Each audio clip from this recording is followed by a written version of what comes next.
पवित्र परमेश्वर धन्यवाद करते हैं Father God, we thank you आज के दिन को देने के लिए परमेश्वर। for giving us this day, O Lord. धन्यवाद कि एक दिन और हम आपके के नाम से इकट्ठा हो सके परमेश्वर। Thank you, O Lord, that we could assemble in your name, O Lord. धन्यवाद परमेश्वर, आप हमसे बातें करो परमेश्वर, Talk to us, O God, ताकि हम आपकी महिमा कर सके परमेश्वर। so that we'll be able to glorify you. धन्यवाद करते यीशु मसीह के नाम से, In आमीन। Jesus' name we pray. Amen. एक दो चीज़ों के बारे में सोचा था, पवित्रता और परमेश्वर का अनुग्रह। So I was thinking on two things. The first one is holiness, and the second one is God's grace. मैं अभी जेनेसिस से जब पढ़ना चालू किया तो मैं निर्गमन में अभी हूँ। So I had started reading from Genesis, and now I'm in Exodus.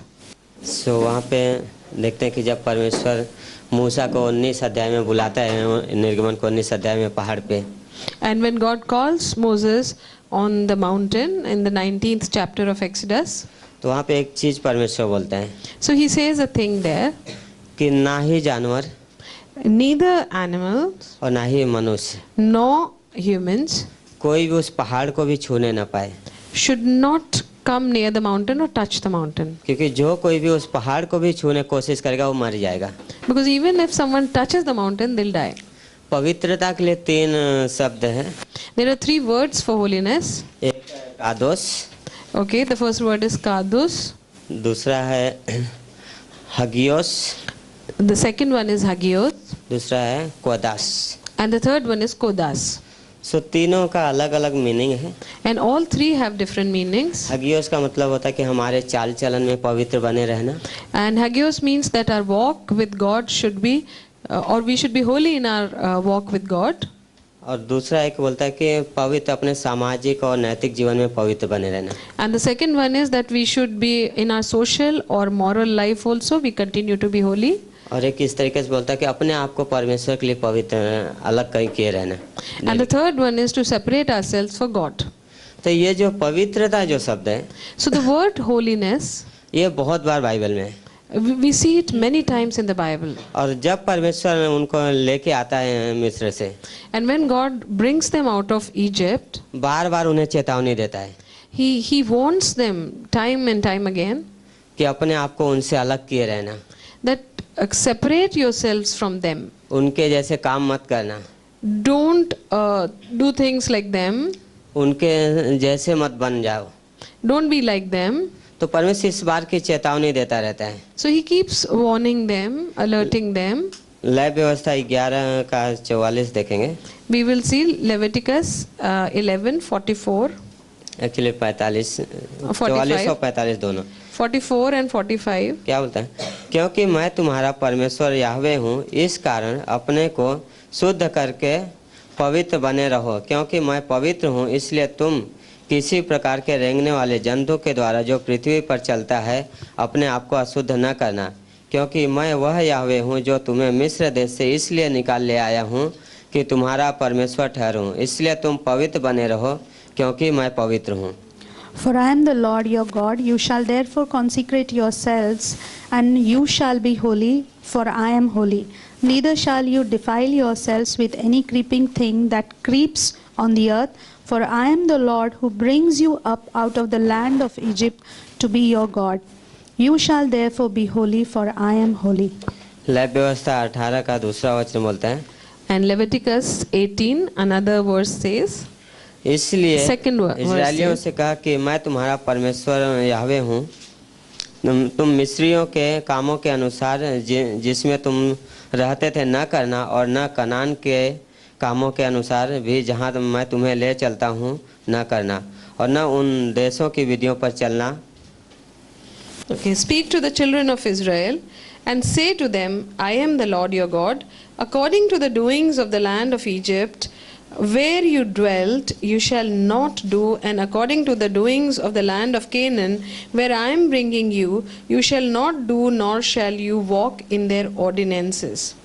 लय व्यवस्था को 19 अध्याय में बोलते हैं, And in the 19th chapter it says, इजरायलियों के दूसरा वचन, इजरायलियों की सारी मंडली से कहा कि तुम पवित्र बने रहो क्योंकि मैं तुम्हारा परमेश्वर याहवे पवित्र हूँ। Speak to all the congregation of the children of Israel and say to them, You shall be holy, for I, the Lord your God, am holy. तो यहाँ पे परमेश्वर क्लियर उनको क्या है, उन्हें चेतावनी दे रहा है So God is warning them, alerting them here कि पवित्र बने रहो। that they should continue to be holy. 18 में बोलता है कि क्या है, तुम जहाँ से आए हो उनके जैसा भी मत करो। And in 18th he says that the place where you have come from, don't do according to their practices. और जहाँ तुम जाने वाले हो उनके जैसा भी मत करो। And the place which I am going to take you to, don't go according to them also. क्योंकि वो मिस्र से आए, वहाँ पे कुछ चीजें देख के आ रहे हैं। Because they have come from Egypt and they have seen a few things there. जो मूर्ति पूजा, बहुत सारे गलत चीजें वहाँ पे देख के वहाँ से आ रहे हैं। They have seen many wrong practices there, like idol worship, etc. अभी ये जहाँ जा रहे हैं कनान में, वहाँ पे और अलग तरीके के गंदगी है। And where they're going to, that is Canaan, there would be a different kind of defilement वहाँ पे there. उन कहीं मिस्र से कहीं ज्यादा ही गंदगी है। Maybe it's even dirtier than क्योंकि वहाँ Egypt. पे अगर आगे हम पढ़ेंगे तो वहाँ पे लाइक समलैंगिकता सारी चीजें वहाँ पे चल रही है। Because we can see, if we see later, that there is homosexuality also being practiced there. लेकिन परमेश्वर बोलता है तुम उनके जैसा मत करो, But God says you do not do like them. पवित्र बने रहो, Continue to be holy. अपने आप को अलग किए रहो, Keep yourself separate from them. क्योंकि मैं तुम्हारा परमेश्वर हूँ। Because I am your God. मैं तुम्हें मिस्र से लेके आया हूँ, I have brought you out of Egypt. मैं तुम्हें लेके जा रहा हूँ, And I am taking you, लेकिन तुम पवित्र बने रहो। but you be holy. इसका मतलब परमेश्वर बोले तुम अपने आप को मुझे सिर्फ सौंप के रखो, कि अपने आप को परमेश्वर के लिए क्या है अर्पण करना। And you continue to be surrendered to me and submitted to me. I say. Last में दूसरा पहला पत्रस का पहला अध्याय, 1 Peter, 1st chapter. वहाँ पे 15 और 16 वचन देखेंगे। 15th and 16th verse we'll see. Actually 13 से पढ़ेंगे। We can start reading from 13th. इस कारण अपने अपनी बुद्धि की कमर बांध कर और सचेत रहकर उस अनुग्रह की पूरी आशा रखो जो यीशु मसीह के प्रकट होने के समय तुम्हें मिलने वाला है। आज्ञाकारी बालकों के समान अपने अज्ञानता के समय की पुरानी अभिलाषाओं के सदृश न बनो, पर जैसा तुम्हारा बुलाने वाला पवित्र है वैसे ही तुम भी पवित्र बनो, क्योंकि अपने सारे चाल चलन में पवित्र बनो, क्योंकि लिखा है पवित्र बनो क्योंकि मैं पवित्र हूँ। Therefore gird up the loins of your mind, be sober and rest your hope fully upon the grace that is to be brought to you at the revelation of Jesus Christ. As obedient children, not conforming yourself to the former lust as in your ignorance, but as he who has called you is holy, you also be holy in all your conduct. तो यहाँ पे पता से क्या बोला, पवित्र बने रहो। वो वापस से याद दिला रहा है लय व्यवस्था 11:45। And here we can see that Peter is reminding them of 14 में बोलता है कि Leviticus. आज्ञाकारी बालकों के समान क्या है, अज्ञानता की पुरानी अभिलाषाओं के सदृश मत बनो, And not conforming yourself to the former lusts in your ignorance. और यही चीज अगर देखा जाता है रोमियो के 12 में पौलुस बोलता है कि संसार के सदृश मत बनो। And this is what Paul says in Romans 12, that do not be like the world, do not be conformed to the world. अपने अपने क्या है जीवित परमेश्वर को भावता हुआ बलिदान चढ़ाओ, पवित्र। And offer yourselves as living sacrifices to God, pleasing sacrifices to God. परमेश्वर अगर चाहता है तो एक विश्वासी के जीवन से अगर चाहेगा तो क्या चाहे, मैं ये सोच रहा था। So I was just wondering, what does God want from a believer's life? पवित्रता Holiness हमारे नैतिक जीवन में, in our moral life, पवित्रता हमारे विचारों में, holiness in our thoughts, पवित्रता हमारे चाल चलन में, सामाजिक चाल चलन में, and even in our social conduct, और जो holiness. इजरायलियों को परमेश्वर कहता आया है। And that is what he had been telling Israelites. क्योंकि अगर वो अपने विचारों में पवित्र बने रहेंगे Because if they remain holy in their thoughts, तो शायद वहाँ जहाँ जा रहे वहाँ की मूर्ति पूजा उन बुराइयों से बचे रहेंगे। so they may, they may not indulge in idol worship and things like that. अगर वो अपने समाज में उस पवित्रता को बनाए रखेंगे If in their society they would have maintained the holiness, तो आसान है कि उस बुराई को अंदर नहीं आने देंगे। So it would have been easier that evil wouldn't enter their camps.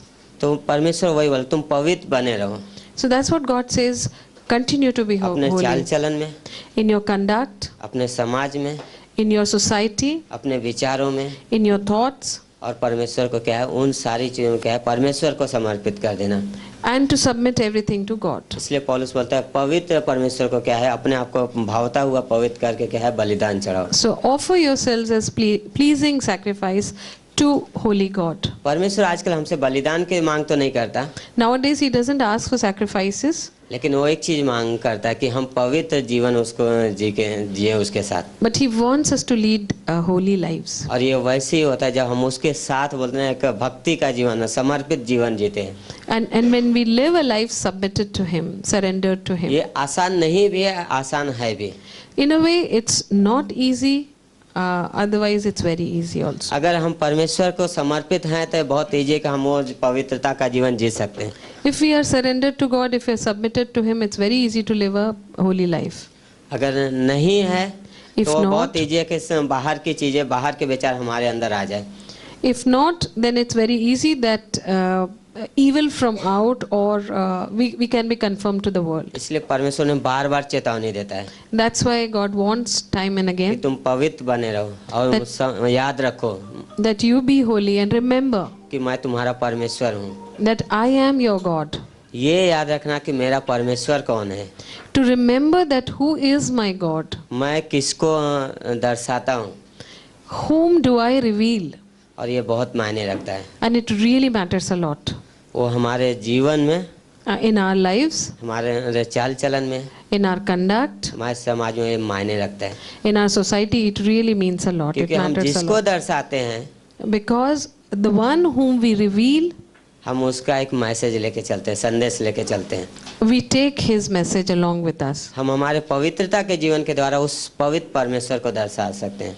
Through our holy lives, we can show our holy God. अनैतिकता के जीवन के द्वारा हम उसके नाम को खराब कर सकते हैं। By living immoral lives, we can really spoil his name. इसलिए परमेश्वर बोलता है पवित्र बने रहो क्योंकि मैं तुम्हारा परमेश्वर पवित्र हूँ।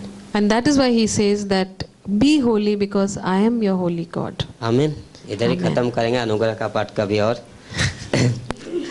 So next time we'll talk about God's grace. परमेश्वर धन्यवाद करते हैं पिता आज के दिन के लिए, इस समय के लिए। Father God, we thank you for this time and this day, O Lord. आने वाले मैसेज को अभिषेक करो यीशु मसीह के नाम से, आमीन। Anoint the